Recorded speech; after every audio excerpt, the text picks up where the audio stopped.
If you guys are bringing everything, then have people chip in. Okay. So, at any rate, I feel like this is the new thing. I know my battles. And it's not wrong.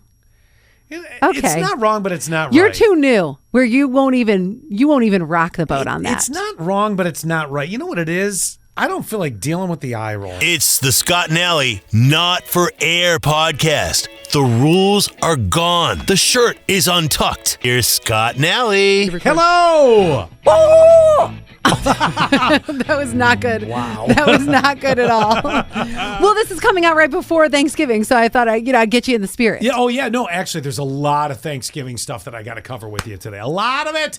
And welcome to the Scott and Alley Not For Air podcast. I do remember as a kid, our tradition when I was young, very young, that we would go to my other grandmother's house, the one that I never talk about. I wasn't really close with her. Oh. But we would go either to her house or my Aunt Nancy's, and we would watch the Macy's Thanksgiving Day Parade, which I do still love. Like as years went on, and I did Thanksgiving with Chef William and his family. Yeah, we did that too. They would cook the meal, and I would stand there, and then and then we would watch the Macy's Thanksgiving Day Parade in one of those small TVs in the kitchen. It's one of those things that will be on in my house. Yes! I do not stop and watch it. It's just there. What time are you guys doing Thanksgiving? Because I was talking to my friend Sarah yesterday, and we were just talking about the argument that happens in families with this, because she wants to have dinner. Mm-hmm. Her sister wants it at noon.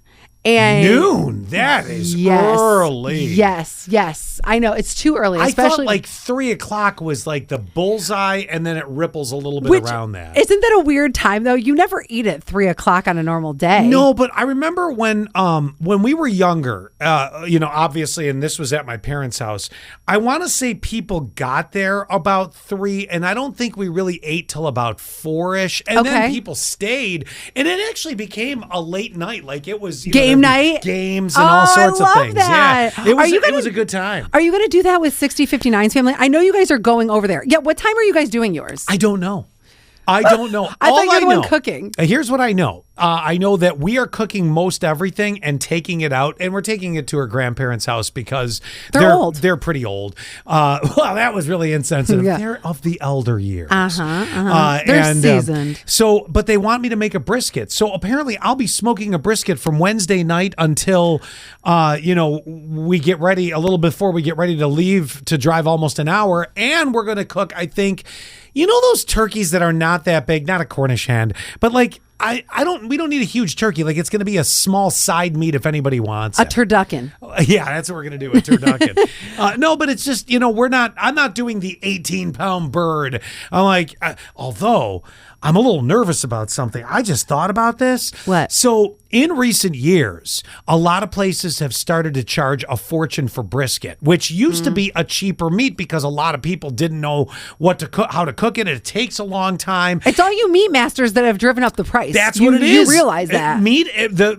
Besides the fact we're having a beef issue price-wise nationally, that too. The brisket, which used to be kind of a shit meat, it was like, because a lot of people didn't want to deal with it. I had a brisket once that I got with a cow, and I was like, what am I going to do with this thing? Yeah. I put it in the crock pot. It was really greasy. I did not enjoy it. It's not a thing for that. You've got to let it smoke and do its thing. Or in the oven for 6 days. Well, and when it comes to the smoking thing, growing up, I didn't know anyone who had a smoker. That was something that was a specialty thing. Now everyone I know has a smoker. Yep. That is absolutely something. And a Blackstone flat top. That was never a thing. You had people. Okay, so I can go back in my own life. We used to have a charcoal grill. My dad used to stand around the circle charcoal grill. Of course. The OG, right? Yep. That was the OG. And then we graduated to the propane grills. And he always was able to afford like the Weber where, you buy it once and it dies when you die. But I even think like back in the day, I think that even now, if you buy a Weber, now I don't know because I don't have Weber money, but if Me you neither. But if you buy a Weber now, I still feel like it's not going to last like how it used to. Oh, they're the ones that last. In fact, Weber, if you'd like to sponsor the Scott and Allen, Scott and Allie Nod for the Scott and Allen. Now there's two of guys. Who are here. you? The Scott and Allie Nod for Air podcast. I would be happy to do a podcast with Allie on my deck using your Weber. Or one of those green eggs. Oh, I love one of those too. I do too. I've never had one, but it just sounds appealing. They're pricey. They're way more. I mean, the most I'm going for is I have the professional end of the what the frick is the name of it? Not the Smoke Boss, the Pit Boss. Yeah. Pit, yeah, which is fine. Yes, exactly. My grill is $199 special at Lowe's. Yes, I know. We went and put it in the truck together one day recently. It works fantastic. Good thing there wasn't a big win. Did you ever get a cover for it? Nope, didn't. But I will be doing that this weekend. Oh, very nice. Yeah. Well, so back to the brisket for a minute. So before we 100% commit to that, I need to make sure I can find a brisket that's not $200. Because if that's the case, we're going turkey, and then you all can decide if you want ham. Or charge. Like, so, I don't know. If you guys are bringing everything, then have people chip in. Okay. So at any rate, I feel like this is the new I thing. know my and battles. And it's not wrong.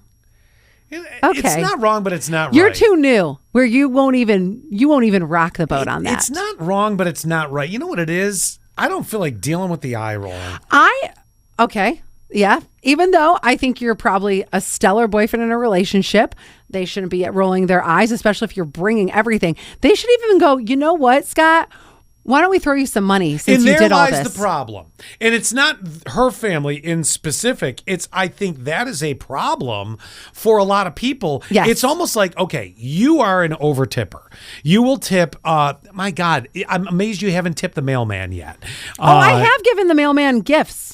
I've given him a famous brand's gift card. Some people do that from time to time, but if Allie sees some random person walking down the street, you need a tip for walking. Yeah, and which is sort of, it's crazy. I know, but so it's a problem. I think that there's a lot of people that don't look deep into it and go, wow, they're putting forth all this and maybe we should put something into that.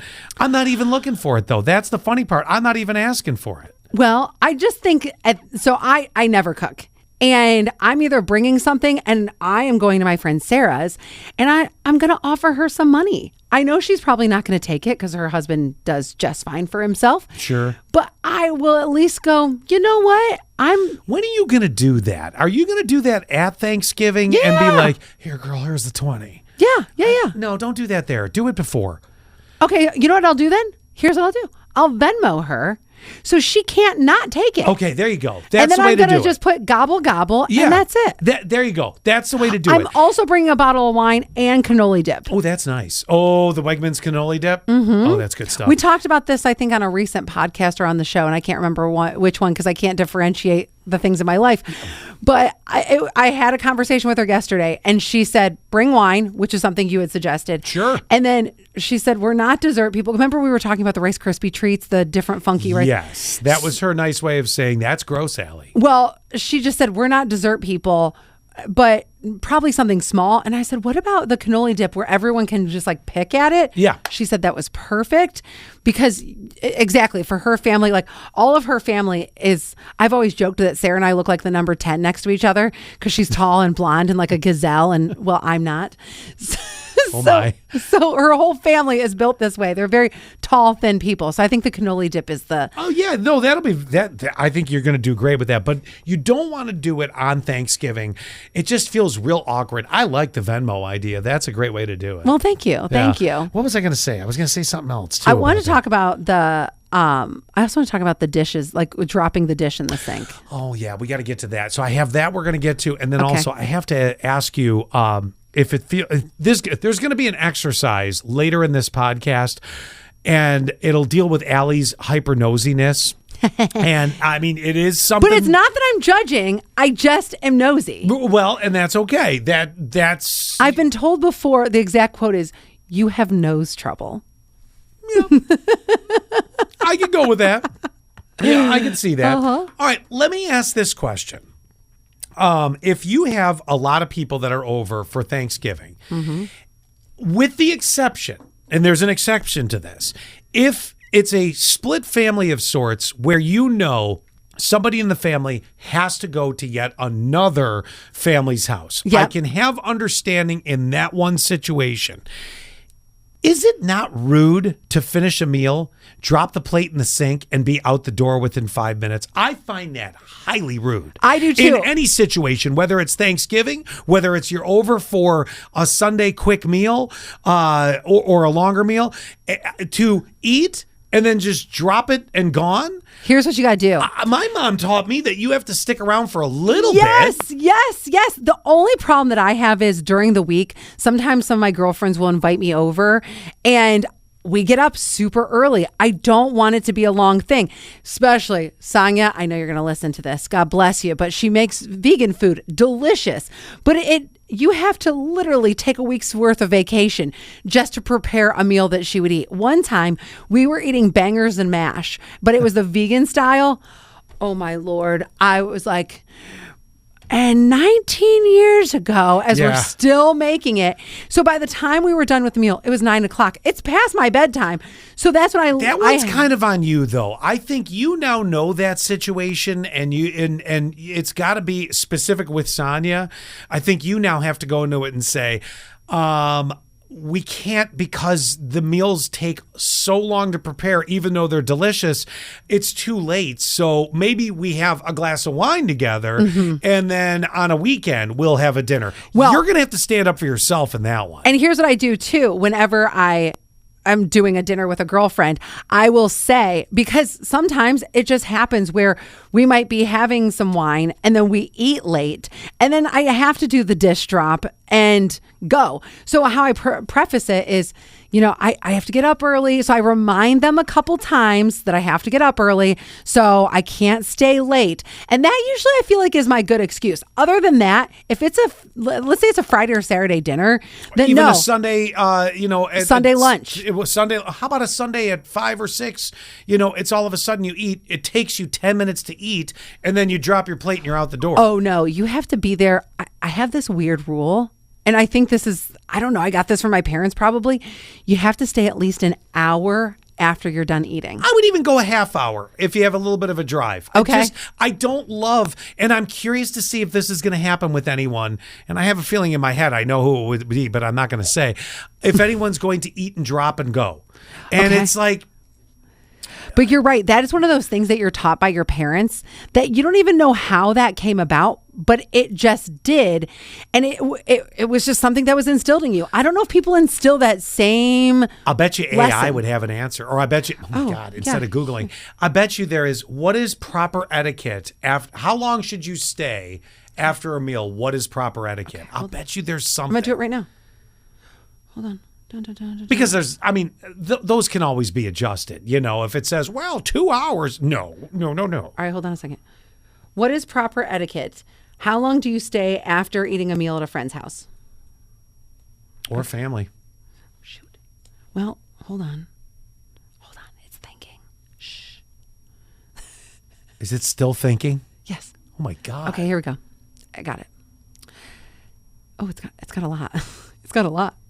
Oh, geez. It's going and going. Okay, Here we go. It says there's no strict rule, but there are good etiquette guidelines depending on the situation. Here's a simple way to think about it.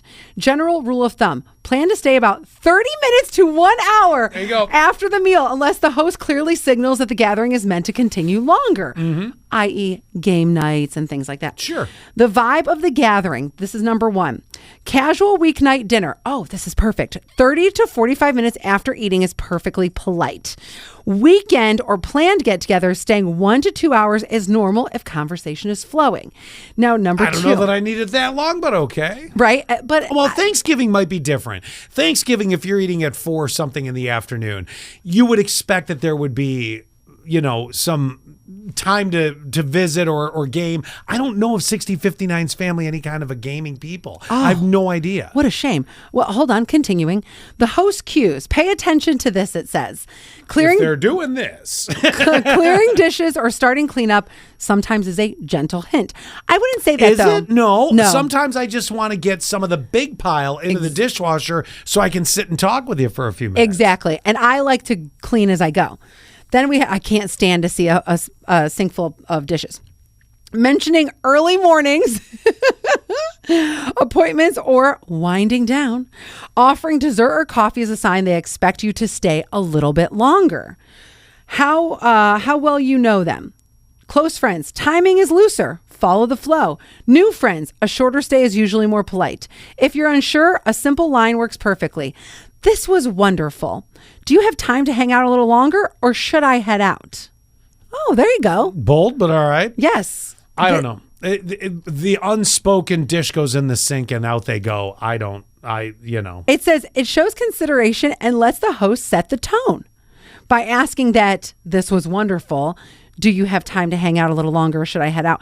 It is bold, but at least the message will be clear. Well, but it also just covered what you said, which is we get up at 4 a.m. Mm-hmm. So there is a little difference for how long. That is not likely going to be an hour after a 7 o'clock finish of dinner to hang out. Maybe a half hour, because you got to figure you're there a bit beforehand. But and you should be there a bit beforehand, but it's the after. And that's where, outside of a holiday where I feel it would even be ruder if you dropped and went, than say a Sunday dinner, which is on its own on a borderline of rude to eat and run, with the exception of if it's clear in advance. Well, we got to go to Aunt Susie Muckenfuss's after this. Mm-hmm. Okay, I want to give it the perspective of being the person entertaining. I do not mind if somebody stays for a half hour or an hour after the meal. That's good. The drop, I am very offended. Yes, because it's like, oh, I just cooked this meal for you, and you're like, oh, thanks, goodbye. Yeah, that does offend me as the host. But I think especially on those weeknights, I would not be offended if Sarah said, hey, girl, I got to get up early tomorrow. I think you just read that's fine. And the other thing that I will say about this is I talk to my friends often enough that a long hangout isn't always necessary. It just might be, I just want to see your face. Now, if I haven't seen you in a long time, yeah, we're hanging out for hours. Still, though, you're going to have a little time before the meal, maybe a longer time, but you're going to have some time. I still feel you got to have a little bit. I love that 30-minute thing Me too. As the baseline. Sure, it could go longer, but 30 minutes is you telling me I didn't just cook for you so you could eat and go. Also, yawning. If there's yawning, there's an obvious one. I know, but some people just don't pick up on the cues, and that's where I especially get so tired early. Pick up on that cue. That's a tough cue on Thanksgiving when 2/3 of the crowd that's there might be sitting on a couch watching a football game post-meal and the tryptophan. Yeah, okay, you're right. But during the week, I'm just a casual friend. Yeah, it's like, if I yawn and it's kind of like, oh yeah, I just looked at the clock. It's 8:30. Oh, get the heck out of there! 8:30. You're still at my house. Go home. Get out. I don't want you here. Yeah. Anyway, what was your other thing? What? So the typical us. We just get rolling. I'm going to read this to you because you being nosy. I told you this was going to fire up the nose. Love it. You being nosy might find this interesting, but at the same time, I know you wouldn't want it. But I'm wondering if you wouldn't mind being the person to do this. I'm going to take you. Okay, so whether you like Coldplay or not, that makes no difference in this, okay? I'll go with it. But we're going to go with Chris Martin is allegedly concerned that his ex-wife, Gwyneth Paltrow, is interfering in his love life and causing discomfort to women he dates. But let me explain how this is working, because Chris kind of dug this hole, and then it goes from there. And it goes with a quote.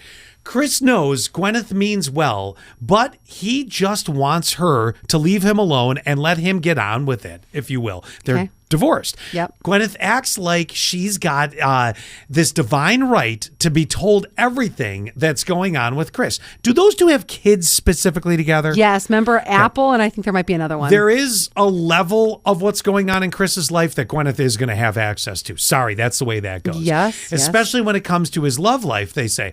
Now, he honored that for many years. He was okay with that. Okay. And she became his de facto dating coach for a while, a role that she absolutely loved. So she got into this role because he allowed it. Yes. Remember they did the conscious uncoupling. Remember that? Yes. Oh, yeah. And then then he was dating, was it not Dakota Fanning? Who was the chick from 50 Shades of Grey? You know who I'm talking about, yes, though. I can see her name. Yes, and they were always getting along. Yeah. So that door was left open. Okay, so keep going. He even broke things off with some of the exes based on Gwyneth's advice, but it got suffocating. He's saying now it got suffocating and sometimes caused issues, especially with Dakota. There you go. I was right. Okay. Now Chris wants to move forward without Gwyneth's interference. He worries it stifles him and that it might be creeping out women that he dates. And I could see that point, which is fair. So suffice to say, Gwyneth doesn't like the new emboldened version of Chris, if you will. So I want to start with you and the nosiness. Oh, yeah. Okay, but I will say in this case, and this is because all women seem to find out who the new girl is. Yes. At some point, somehow, y'all find out. Yes. And but the hard part is we weren't good together, and I'm not in that relationship with you. So I don't know how it really. Now I can absolutely no. It's really none of my business to do this, but I might say I see a red flag. As an outsider, let me give you a great example. And this conversation could happen because you have kids together. Right. Other than that, it would be like, why are you still looking at my life? I'm But you do. So I think that somebody like my friend Danielle is very good about being honest when seeing red flags in relationships. And his ex-wife, Gwyneth Paltrow, feels like she could be that person too, that she can say, here's the red flags and whatever. And you do appreciate it sometimes because... He did for a while, but I think he's at the point now I've grown past that. Mm-hmm. Yes. And because when he's relying too much on her, every single woman that comes in his life, whether you're friends or not and have kids, they're going to be like, just think for yourself. Are these your feelings for yourself? And I'm not dating your ex-wife. I'm dating you. I could see where this would be a problem. It does seem... Now, again, I know it's a stickier situation when there's a kid involved. I get Yeah. it, I don't know okay? how you guys, like how you particularly do that. I would have a really hard time with that. I'm not going to focus too much on you because I can't speak for you. But what I can speak for the situation I've been in is I have been the other person. So I was dating somebody with a child. And then when I came into the situation, luckily I got along really well with his ex-wife. Still do. I was actually just texting her 5 minutes ago. And I'm so happy that we all got along. But there still is boundaries that had to be put up. Sure. Because... yeah, I don't know how she dealt with me, to be honest with you. I really don't. Because she has to trust me implicitly with her child. Trust me, I was the one picking him up after school on certain days. And I think I am such a controlling person when it comes to certain things. I would have a hard time with that because the other person is also teaching your kid lessons. Like, what if somebody came in and, Scott, you saw that they were a total ish bag? I don't know if I could let my kid even spend the night there. Right. I mean, there is a certain amount of... I just have to? No. Well, or just is it trusting the actual parent? Let's go back to the red flag thing. Okay. So I It's didn't so much. I didn't want to make this so much about the whole kid scenario there, but if there are... Okay. I'll come back to, I'm going to even back it up further. Okay. And I've said this specifically about women. I'm not saying guys don't do it too, but I think it's more of I'm going to make it okay, can I say something in a guy way that I don't mean to be offensive, but it's just guy talk. Like it's probably the way that, all right, I'll you say can it say a better whatever way. you want to say because, I'll this say it a is better not way. for your podcast. I know, but like, I think if a guy goes and looks at the social media of an ex, okay, kids or no kids, whatever, it's, oh, who's this loser? Where it kind of leaves it right there. Like, for the most part, it's right there. Women seem to do a bit of a deeper dive. You either are talking to your girlfriends and somebody knows somebody who knows somebody who knows somebody that just said, wow, she sleeps around. Yep. Okay, all of a sudden, this girl... And I've got this preconceived notion in my head. Yep, it's and there. Yes. And I'm like, oh my gosh, Now, why would he even date this person? I think sometimes there might be a little further investigation. I can't speak for everyone. I think there might be a little further investigation for some people. Oh, you know I have. If there's kids involved. Now, if you see red flags, okay, you can't always judge a book by a cover. If you look at somebody and you're like, oh, she looks like she did meth 20 years ago and he's dating her. Well, if you don't know anything about the person, if there's no red flag other than they look like they've been, rode hard and hung out to dry. Okay. So there's nothing there. Yeah. But you can do a little peeking to be like, there's nothing that stands out that alarms me. That's illegal. Because at some point you're either going to have a discussion or somebody's going to have to get involved and be like, I have a concern here. Is this a person that is a good influence or going to be a dangerous influence? And there's no in between there. It's like, Right. you got to be able to do that. But though that's different. This is just strictly with the dating side. And I think for those two, if there were no kids, I think Chris would have been like, you're gone. You're done. You're out of here. Yep. And the fact that he gave her that access into that door so early, she feels like she always has access. She's entitled to it now. No, he's got to cut that off. And that's going to be hard for her. And I'm not saying because it's Gwyneth Paltrow. I'm saying... No, it's because this person can't grow. I just heard this quote the other day, and I love this. You can't go into the future while carrying luggage and baggage from the past. Like, it's too heavy for you to carry it. And so by you including Gwyneth in all of this, you created a monster. But you did. But Chris is doing one thing right. Well, I don't know. I haven't been privy to the private conversations. That's Allie's job. You weren't texting him this morning? No. He's just got to be real about it. And whether it's a famous couple or anybody else, you just got to be like, look, I got to handle this myself. Yes, at some point, I got to handle it myself. I need to be able to make my own decisions about who I am going to be spending, whether it's the next year or two together or the rest of my life together. Like, I shouldn't always have to rely on my ex to tell me, can I date her? Yeah, that's a bad move. Now, if it gets to a certain point in a relationship and kids are younger, when kids are older, it's a little bit different. They become more vocal. They can start making more of their own decisions. Those are the things where you would think less about it.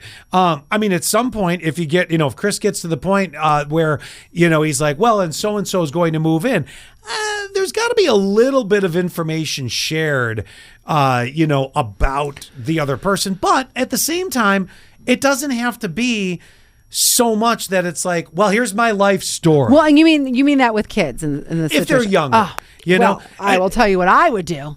I would absolutely be looking up their public record to see if they had a criminal file. There you go. I am not messing around with my kids. If something's not divulged to you and you have young kids that could be exposed to it, don't you have a right to be able to say, well, I need to know if this person's safe or not? Yes, and this is why I think God never gave me children, because he knew I would be crazy. I'm not even joking. I would be like sleeping in my car outside of my ex's house. The guy's an ex-priest. He decided he just wanted to have kids and move on from the church. Allie's going to stalk him. Oh my God, yes. I cannot with kids. I get too invested. No, you're right. And because I'll tell you what, right now, if somebody ever harmed Gavin or Lydia, I might be up for murder. Well, I appreciate that. Now, you are without child. Yes. Yet. No, I'm just kidding. Oh, God, no. You're without child, okay? Never. So if you had an ex come to you And I want you to think about maybe the last couple exes. Don't go back too long because things do fade over time. They just do. Yeah. But you have to go back to the last couple exes. And they said, listen, you know what? I just want to chit chat with you about every person I'm dating, and I want your input and, your thoughts on it. Well, two things. One, Allie's going, I'm here. Yeah. And then at your service. The other thing is it's a bad move for the guy, because if the girl ever finds out, no matter how far it goes into a relationship, all the way to the top of being married for 10 years, and then it comes out, you got a problem coming. Because all of a sudden they're like, wait, you what? Yeah. And I think I would be looking for something wrong, honestly. Sure. And I don't want to see and you. it keeps you stuck. It keeps does. you stuck It in does. there. You know what? That's what I said. You can't walk into the future while you're holding baggage from the past. Well, now that I just thought about this even more, this is almost like a level of manipulation, but it's almost like reverse psychology manipulation. Well, especially when he was inviting it. Yes. It's almost like, I really don't want you to go too far beyond arm's reach, and I want you to be invested in me still. That is manipulation. That was that stupid unconscious coupling. Yeah. No, and I know that people can be friends. Just consciously uncouple. Yes. It's not working for us anymore. Exactly. Thank you. Bye-bye. You knew this was going to come eventually. Oh, yeah. And I know one of my girlfriends, her parents actually were great friends after they got a divorce, to the point of like doing a lot of things together, which is great. But it was because her dad had found somebody else, her mom had found somebody else, and so everybody kind of like for the greater good got along.